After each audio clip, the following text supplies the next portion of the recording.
Божji благослов. Може ли човек да живее без Бог?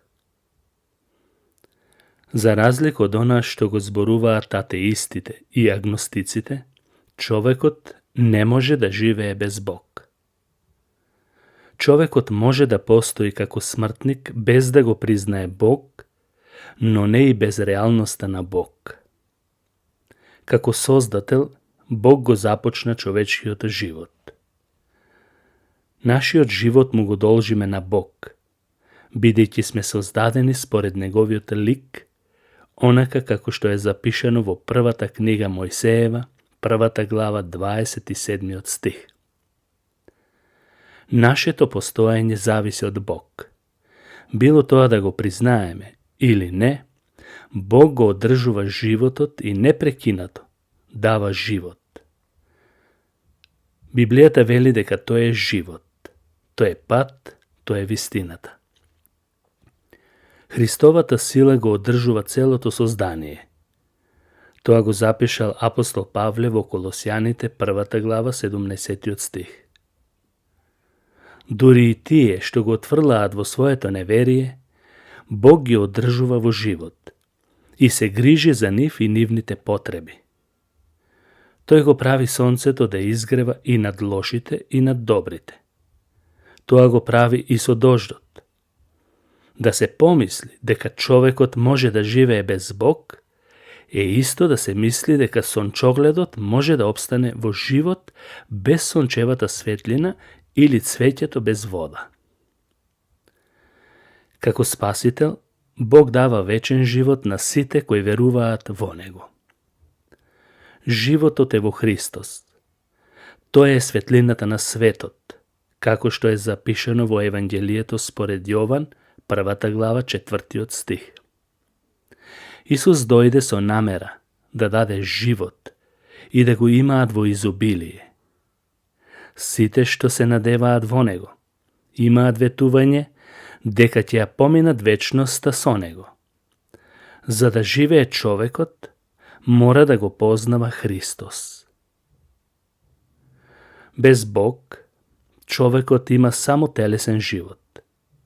Бог ги предупреди Адам и Ева дека доколку го отфрлат со непослушност, целосно ќе умрат. Како што знаеме, не го послушаа Неговиот глас, но тие не умреа телесно во истиот ден, туку духовно.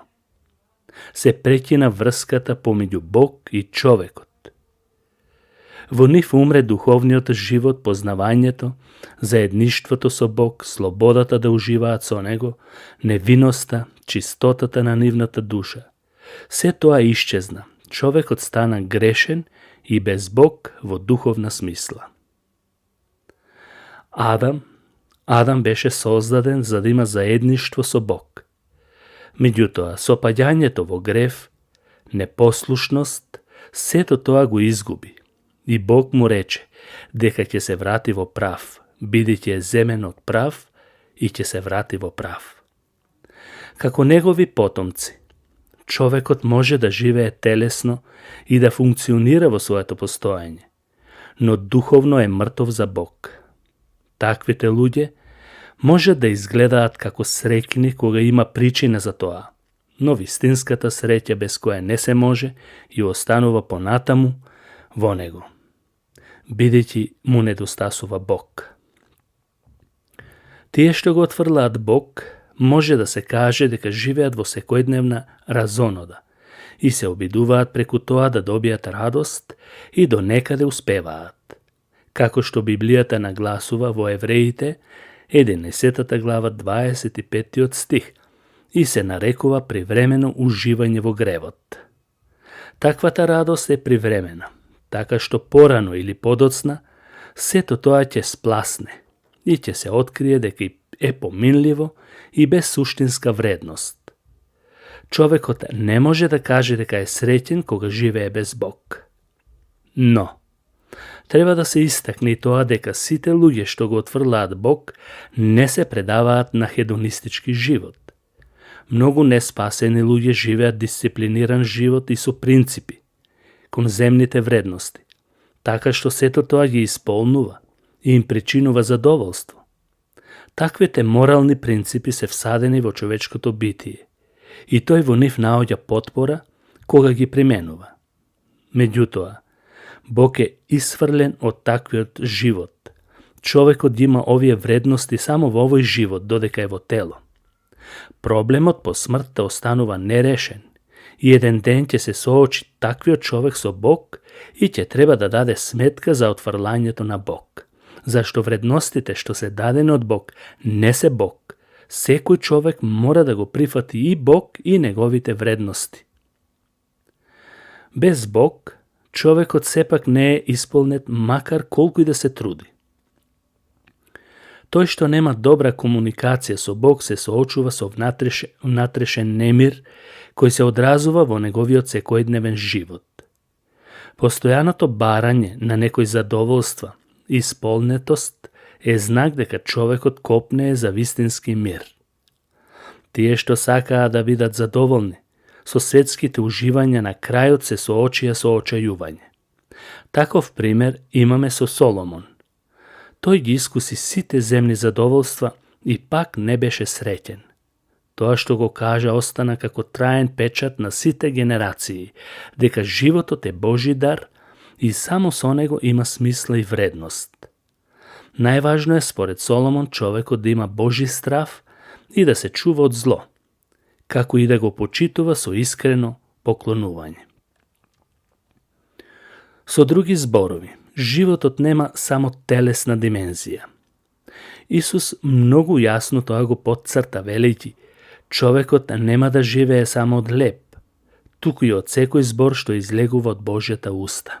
Матеј, 4 глава, 4 стих. Безкорисно е за душевните болки и маки да се бара телесен лек. На човекот му треба духовен. Тоа може да се случи ако човекот го побара Бог преку Исус Христос, преку вера и покаяние. Мора и тоа да се каже дека без Бог човекот ќе заврши во пеколот. Тој е духовно мртов и доколку умре, ќе се соочи со духовна вечна осаменост без Бог. Верните и во овој живот знаат каде ќе бидат и се спремаат за вечната радост, а неверните не знаат што ќе се случи по смртта и затоа живеат во страв.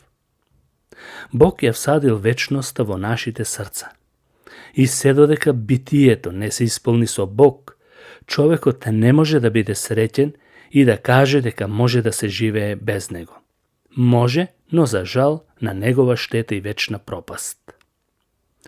Бог денес сака да биде твој Бог. Повикај го. И тој ветува дека ќе дојде со неговата присутност и ќе го испрати Светиот Дух во Христовото име и ќе царува во тебе. Кога животот е исполнет со Бог, тогаш тоа е вистинскиот живот. Поинаку се чини дека е нешто, но за жал е ништо. Исус рече: јас сум патот, вистината и животот. Бог нека ве благослови. Амин.